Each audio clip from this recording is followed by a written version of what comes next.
Welcome to the Recipe for Results. This is your podcast extra for certification in the hotel, restaurant, and bar industry. Brought to you by HRBUniversal. When you board a commercial flight, you never just accept it if the flight attendants were the only ones running the show. Right. Definitely not. Yeah, you expect a certified pilot, locked in the cockpit the entire time that plane is in the air.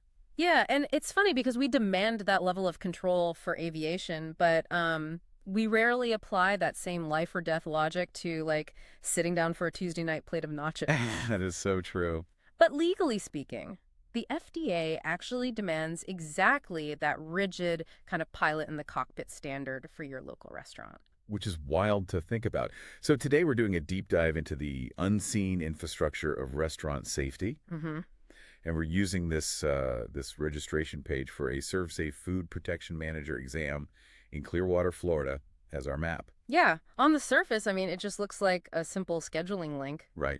But if you dig a little deeper, it reveals this intense gauntlet required to keep a commercial kitchen compliant and, keep your dinner safe. So let's unpack that pilot analogy because it's actually rooted in literal law. It is, yeah. According to the FDA Food Code, it's Section 2102.12, the person in charge of a food establishment must be a certified food protection manager.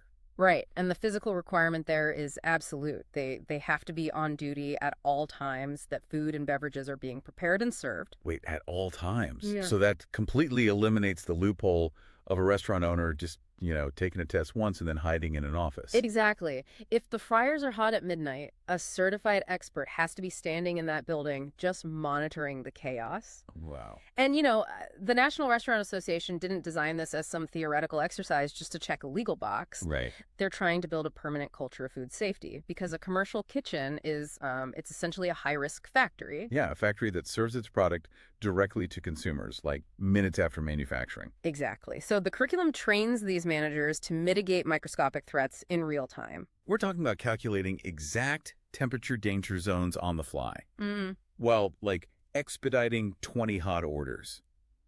Or tracking the exact path of a raw piece of chicken across cutting boards to prevent cross-contamination. Yeah, they are learning applied biology and chemistry, but it's disguised as cooking. That's a great way to put it. And that pressure cooker environment is precisely why securing this credential is such a massive hurdle. Right. If you look at the schedule for this Clearwater session, it's designed to simulate the stress of the job itself. Oh, absolutely. It's a total sprint. They run a fast-paced lecture starting at 8:45 a.m., give you a quick break, and then enforce a locked-door 2-hour electronic exam at 2:000 sharp. Wow. Yeah, once that door closes, nobody gets in. Well, I actually have to challenge the premise that this is just a single-day gauntlet, though. Okay, how so? Because looking at the requirements in the source material, that 4-hour morning block is almost a trap if you rely on it completely. Oh, right. Yeah, the organizers explicitly warn that the lecture does not cover everything on the test. Yeah, you're highlighting the most brutal part of the process there. Yeah. The certification board strictly mandates independent self-study long before anyone steps foot in that room. Right. They have to log into a training portal, or they use the HRBUniversal app on their own time. Which is usually between grueling restaurant shifts. Exactly. So if you walk into that lecture cold, assuming a quick morning review will save you, you are going to fail. Oh, completely. And then you might not even be legally allowed to work your shift that night. Which forces a massive level of proactive dedication from these managers. Yeah. But what really strikes me is how the administration of this brutal test, it reflects the reality of the people taking it. Right, the industry itself. Right, because food safety is a rigid, universal standard, but the service industry workforce is incredibly diverse.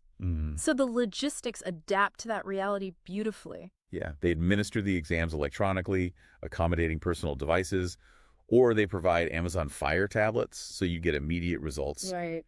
And they offer the test in English, Spanish, Chinese, and French Canadian right out of the gate. And it goes further. If a kitchen manager needs Japanese, Korean, or even large print, They can get a paper version by posting it 20 days in advance. That's really cool. Yeah, they're intentionally stripping away language barriers to ensure the safety standards remain absolute, regardless of, who is running the kitchen. Right. It ensures the person actually handling the food fully understands the nuances of the test in their native tongue. Exactly. It really paints a completely different picture of your neighborhood's spot. It does. Like there is a highly stressed, rigorously tested professional orchestrating the chaos in the back just to ensure the doors stay open and nobody gets sick. Yeah, next time you're out to eat, you'll feel that invisible infrastructure. It makes you appreciate the sheer operational weight behind every single meal served. Definitely. But, there is one tiny detail in the registration notes for this 2026 exam that completely shifted my perspective. Oh, yeah. What was that? On how permanent some recent changes really are. They keep the exact test location secret until registration closes. Right, I saw that. But the stated reason isn't security or building logistics. No, it's specifically to ensure, quote, proper social distancing for participants. Wow. I mean, we are looking at a routine training event scheduled for late 2026. Yeah. And it just leaves you wondering, how deeply have pandemic-era safety protocols permanently rewired the everyday operational training of the entire hospitality industry?